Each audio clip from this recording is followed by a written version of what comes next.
Happy New Year's Eve, artist! Welcome back into my studio. It's Kelly Folsom here, and we have an amazing lesson for New Year's Eve to start the new year out. Very, very simple. Seemingly simple, deceptively simple. But today we are painting the ever so beautiful dried Lunaria branches. Very iridescent, so lovely. I'm keeping this very value-based, very simple, dramatic, light against dark. And what I love about the Lunaria too is what it represents, which is honesty, sincerity, and abundance, money, because it looks like little coins. What better way to move into the new year than with these three attributes that Lunaria represents? So let's dive in and get started. Okay, hello artist, and welcome back. Super excited for this lesson. You know, it's so elegant and classic, and also I think it kind of, to me, represents that quietude of winter with the blue and the white and just very, very still, very quiet. So I'm going to tone this with some ivory black, some raw umber, a little bit of ultramarine blue as well. So let's get this covered so we can begin. And I'm toning this in a color that's going to be very similar to my background color for sake of time here with the lesson. If you wanted to just do a traditional, you know, if you have more time and you want to do a traditional raw umber, burnt umber, something like that, totally do what you love, what works for you. This is mostly because of the time constraint. Okay. When I do these lessons, I'm always kind of looking for what's the simplest way, what's the perhaps kind of the shortcuts that I can use with the time constraint here. Okay. So I'm just putting it on a little bit thicker so that I can wipe out.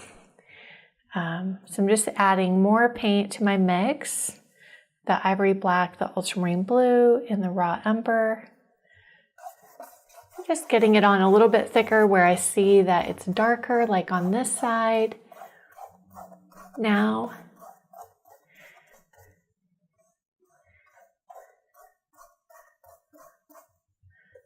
yeah, maybe a little bit thicker around where the vase is going to be. So now I'm kind of painting around where my vase is going to be, which is lighter. You know, I don't think we've ever painted this Lunaria before. We have it growing wild here in Colorado, much smaller, finer, you know, than these. These I was actually able to find through an online nursery that shipped them to me.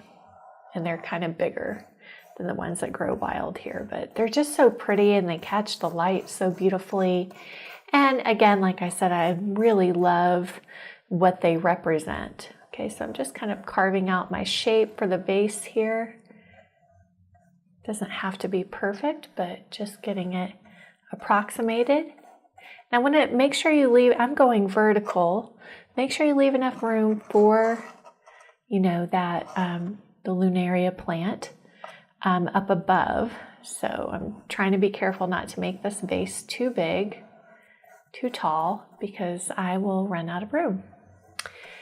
And the other thing that I really love, you could also put in your table edge here or just do a tabletop. It's either way. This is at eye level, but you don't always have to have a shelf edge in whenever you're doing eye level. The other thing I loved about the design was it really has this really beautiful diagonal design from like this Lunaria here, which I'm wiping out with a dry paper towel, following through to the highlight and light on the base here, which again, I'm just going to wipe away some of that tone with a paper towel, really dry paper towel, really lifting it. Okay, and so it follows through there, through to the highlight here, and the diagonal continues with the light catching on this final lunaria here on the bottom right. So you can kind of see that diagonal movement, and then also the the lunaria itself, the stem is at a lovely diagonal as well. So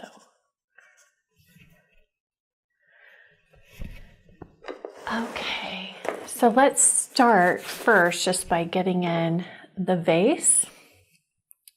I'm going to use my ultramarine blue. I need some more Merige.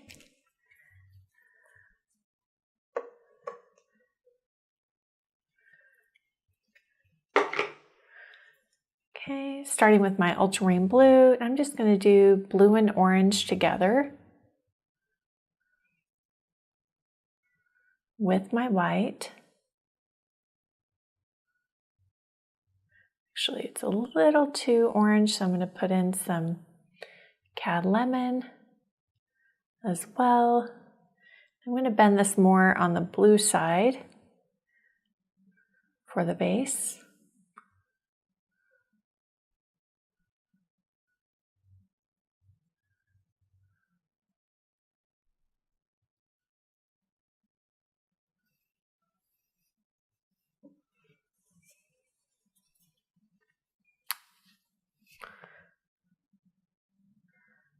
Okay, for some reason that went a little bit muddy, so I'm going to add back in some of the cad lemon.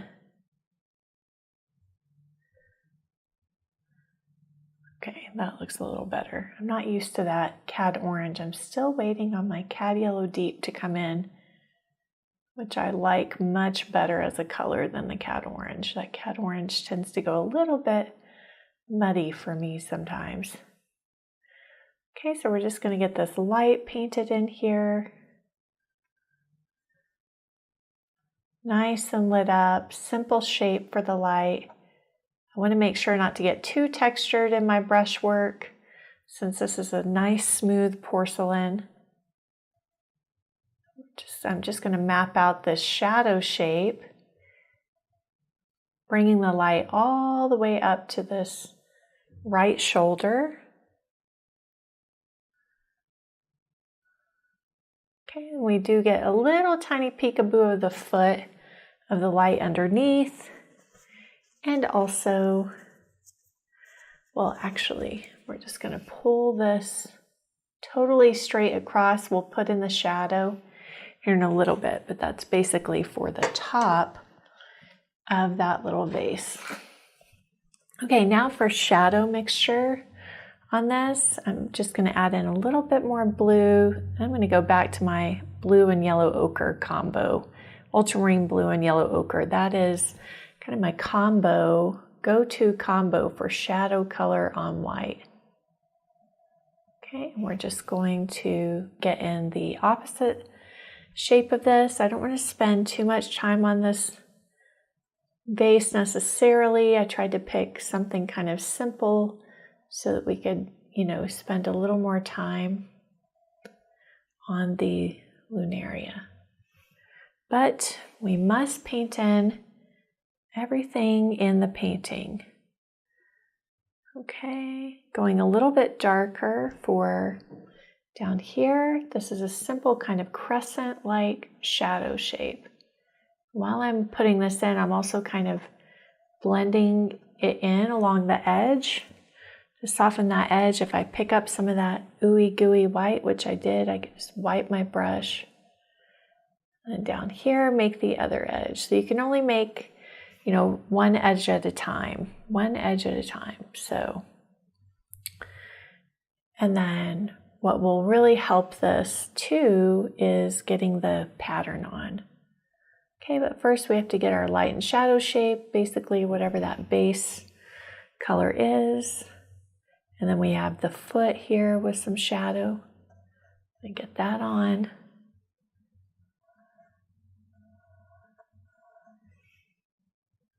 If any of the edges open up, it's always like this lower left edge. And just fine tuning my drawing here, giving that a little more curve. And on this shape, I didn't quite finesse that edge, so we're just going to drag that light along the edge just ever so slightly. Okay, I'm just barely touching it.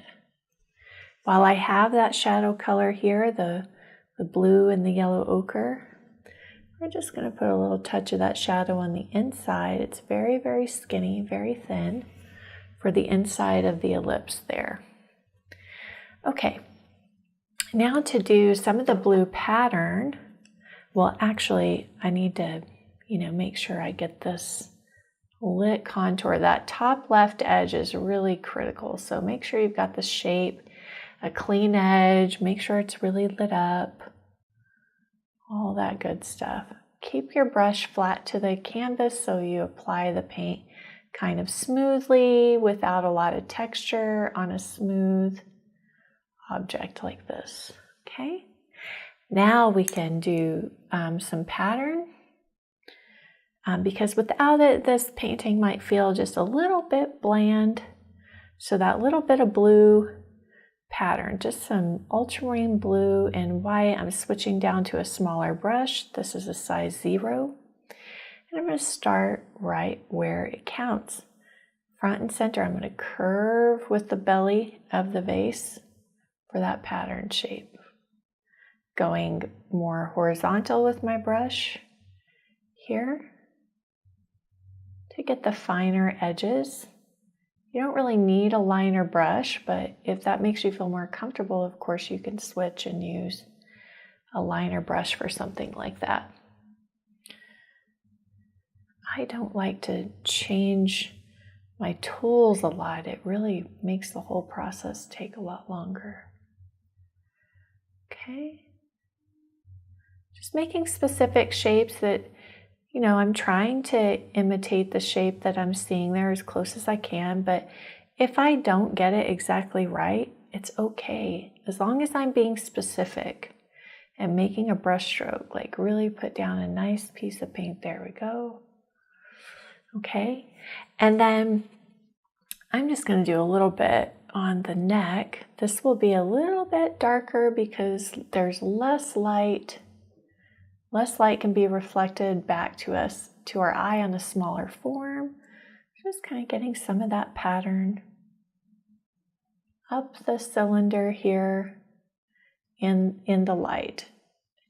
Now everything else, well, there's a little bit up here too, like a little band.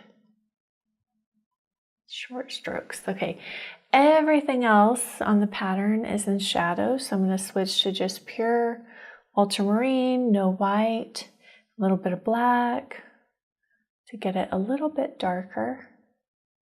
Your pattern will be darker in value. Your blue pattern in shadow will be darker in value than the white in shadow.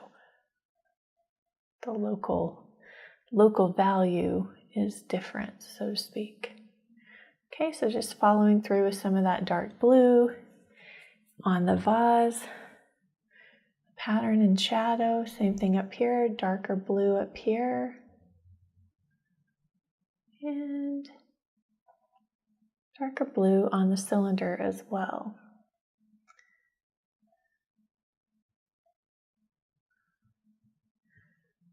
Sometimes it's nice to show something moving from light into shadow when it comes to patterns. So, okay, I just want to soften this edge with my brush, just drag. There we go, so that it's a nice, smooth, seamless transition. And then you need the opposite of that, where you want the eye to focus more, which is front and center where that highlight is. I'm using a little lemon yellow with my flake white.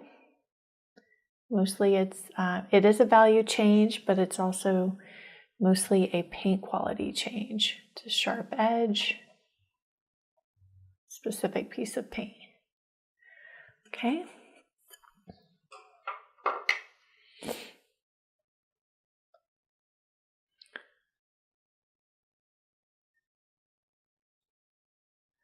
Okay, and then Now we can start to move on to the Lunaria.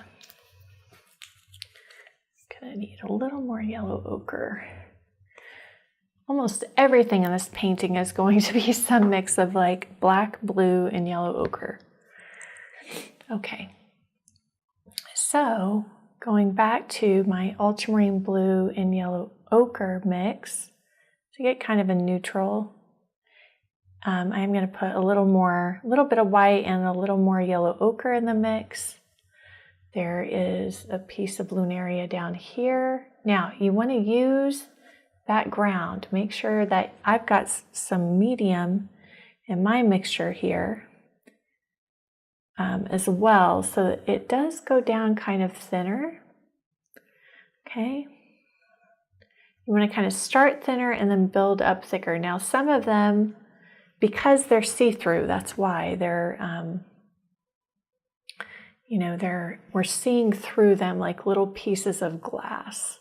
So you do want some of the background color showing through. So I'm just going to kind of scrub some of this. And I feel like it needs a little more warmth, so I am going to add a little bit of cab red light in with my yellow ochre just to warm it up just a little bit.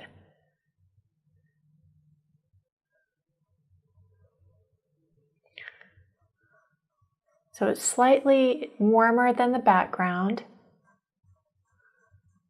Okay, and definitely lighter than the background, but we don't want to go full thick paint yet. Just trying to keep it kind of thin, translucent looking, transparent looking. Now the branches can get a little bit thicker. Okay, so let's do a branch, which will have, a lot more of that yellow ochre, less medium in the mix.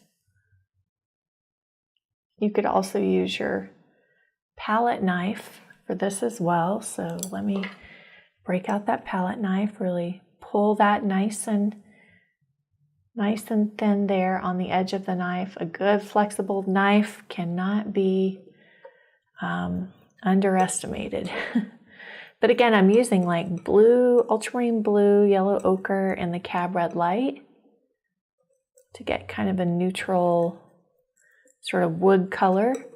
Obviously, the more red and orange you put into it, the more orangey it will be. The blue will neutralize the two together. But I do think it's nice to get in some of these stems. And then I'm going to steal a little bit of my Naples yellow light as well.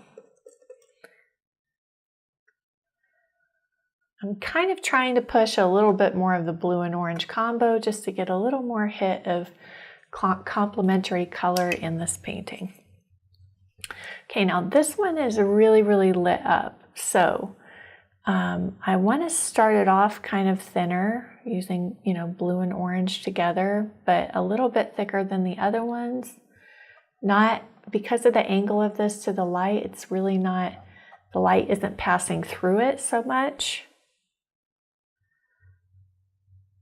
There's still kind of that neutral color. We want it kind of like a warm neutral that we then want to build thicker white, almost like a highlight on top of. The other thing with Lunaria is make sure that your edges are really, really sharp and clean. So come back with whatever your background color was. I'm putting more blue into mine. And come back in and really carve these edges super sharp. They're really sharp. It's especially important to do that on the main ones. So almost like we're kind of outlining them.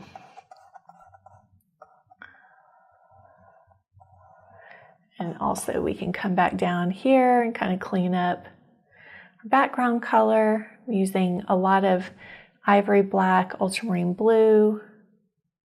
This mixture, a little bit of Naples yellow to give it a little opacity.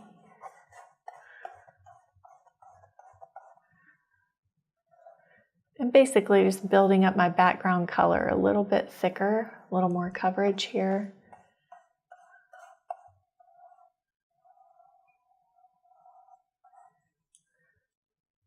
This one, yeah, it's got like a little cutout shape, which is interesting. I don't so much care if I get the exact shape as I do, getting the sharpness of the edge. So you can see a little bit more of the true color now of this background color. And same thing on this one, just carving back into that mix I put down just to get a little sharper edge.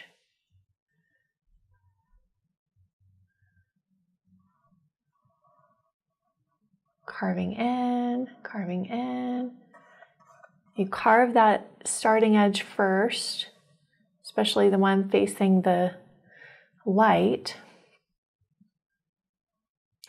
and then blend it out into the background.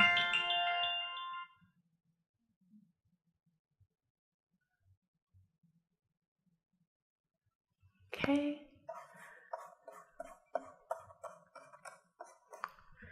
Okay, so I'm just going to clean my brush there, wiping it off. And now I'm going to switch to my palette knife because it's really hard to get thick paint down on top of thin paint with a brush. Okay, so this one really has that iridescent quality, so I'm using the white and the cad lemon, maybe even a little bit of that yellow ochre as well.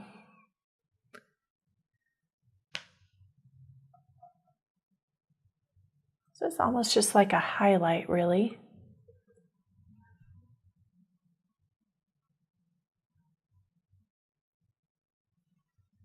These almost operate like little bowls.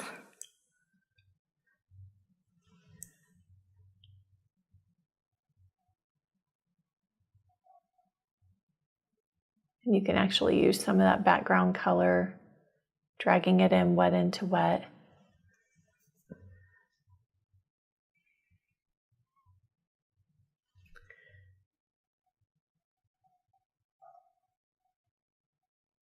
But you want sharp edges on the outer edges. So sharper on the outside, softer, somewhat softer edges on the inside. But on this one, it's really catching the light so beautifully. So there's a lot of thicker paint there. Okay. I'm gonna try this cad orange again with the yellow and white. For some of the rim. The rim it's like a little sharp edge that catches the light.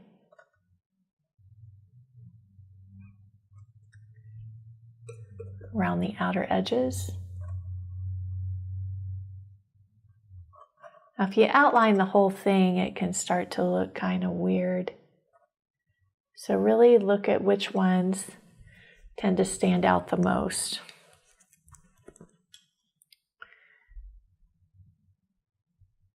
Same thing on this one. The light is really catching most on the far right side, just like a little bowl or a little plate. So since I have less wet paint down, I can really start that edge sharp with the brush to make up kind of like a little purple. You can do cab red light and ultramarine blue. Get kind of a violet gray, which I am seeing, here and there. So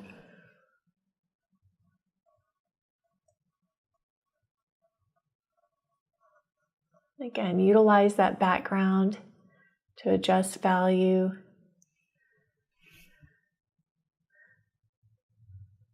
Actually, I've got my background color here, so let's just grab some of that. So the more transparent pieces are going to be, going to show more of that background color showing through. And go a little bit darker, just like a piece of glass. Okay.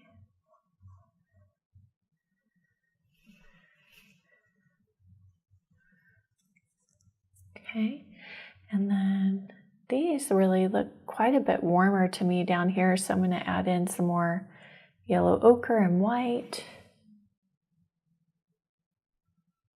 quite a bit more warmth.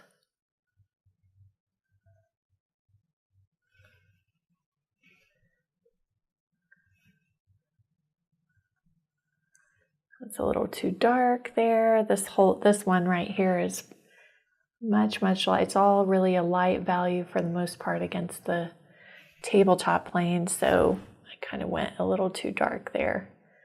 But I want it to be a little warmer, slightly darker on that left side with catching the light on the right side. Now, as always, really the background material, whether it's like a cast shadow underneath, for example, you know, can really go a long way to also help making the thing make more sense, right?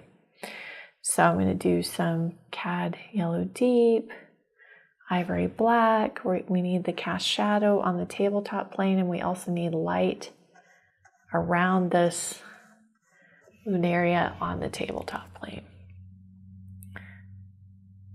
Where you really see that shimmer, try to get more specific pieces of paint and impasto.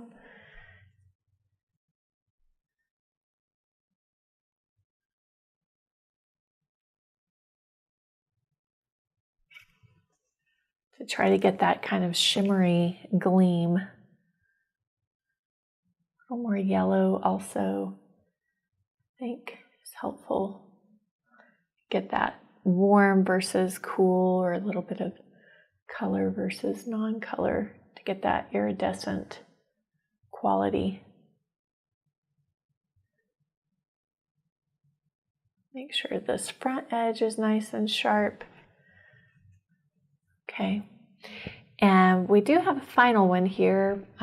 If you have more room, you can, this is a little too close to the edge for my liking, but I like that it's a smaller size, so that's helpful for the composition. Just kind of ran out of space here. Little stem on that one. And then we really need some light on this tabletop plane. So I'm going to add in some yellow ochre, a little bit of Naples yellow light into my background color. Need something that has a little bit of opacity. I don't want to go too white though, or else I'm going to lose the impact of my gleaming white light lunaria. Okay. A little bit of white in that mix is okay. And really focus on pulling that light up against the cast shadows, especially on the tabletop plane. Then, you know, you can pull it out or blend it out. So back here, some light behind the cast shadow. If we don't do cast shadows on these ones that are sitting on the table, you know, it will kind of make it feel like, like the lunaria is some kind of ghost-like creature. It still is blocking some amount of light from the tabletop plane. So, and then cast shadow from the vase on the tabletop, which, you know, we can use that to kind of carve out shadow shape a bit more as well. I would like to get a little bit of reflected light, so a little more yellow ochre in that shadow mix here from the lunaria, let's say, bouncing some reflected light into the side plane. So a little more yellow ochre to give it that kind of warm glow.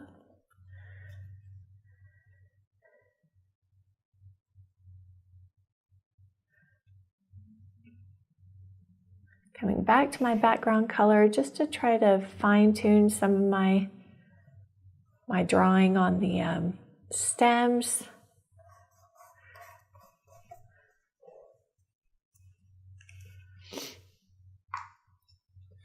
Okay, which we need a little bit more of, and they're a lot more kind of yellow, warmer in color, so I'm going to grab my Naples yellow light.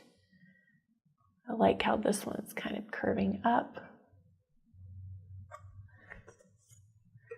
That went down a little too gloppy, but we can shape it up with the background color. Sometimes that happens.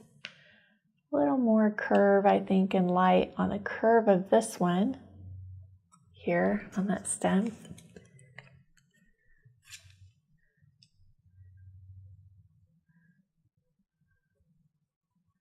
So coming back in with background color just to kind of carve some of those stems finer.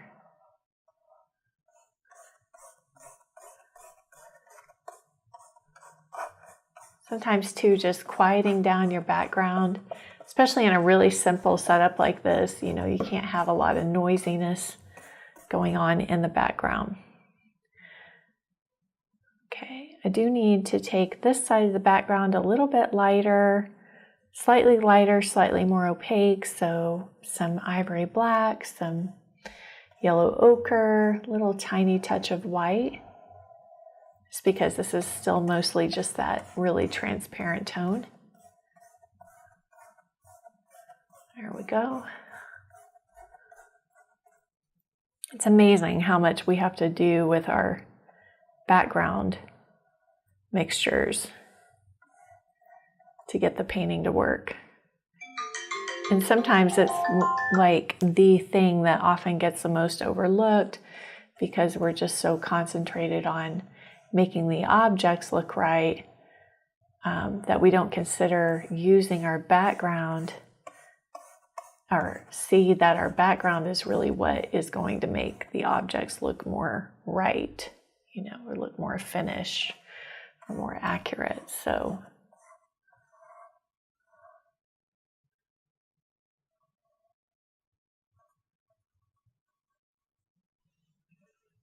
the more background color you put into one, the more transparent it's going to feel and the more it's going to recede.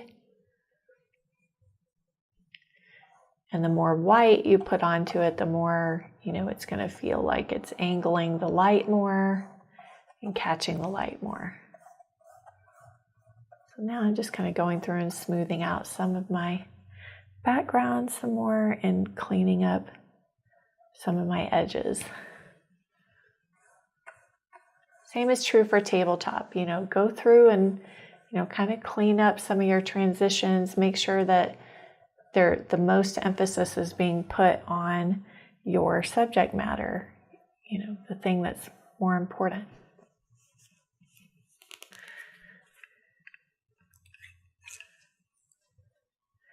Just last but not least, I just want to get a couple, you know, flecks of light, and I think I lost my edge here on this one, so going back to my lighter, warmer color.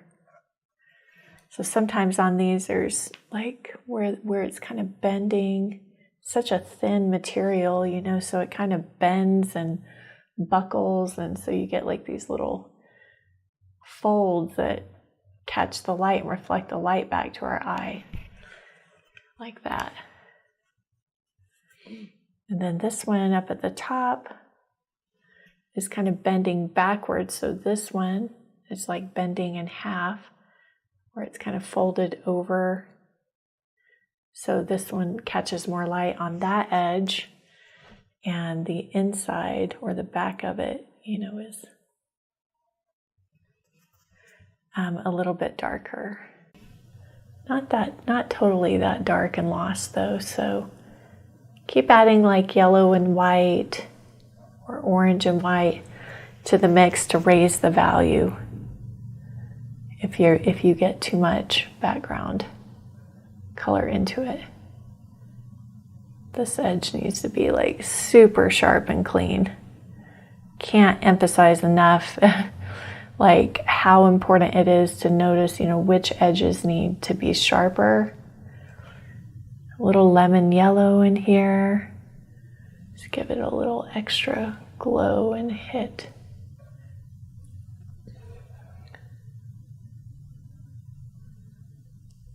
Is there anywhere else? Still feel like this could be pushed a little bit further in the light and color as well. This one's so luminous.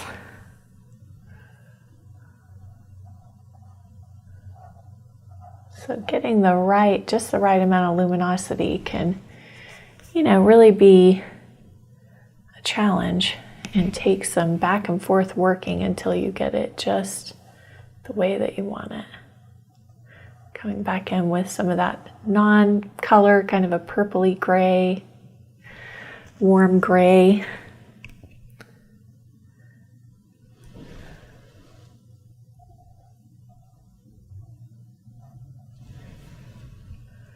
Okay, that's starting to really to get more the look. Okay, everybody, I hope that this has been helpful to you, and as always, I'm wishing you happy painting. Bye.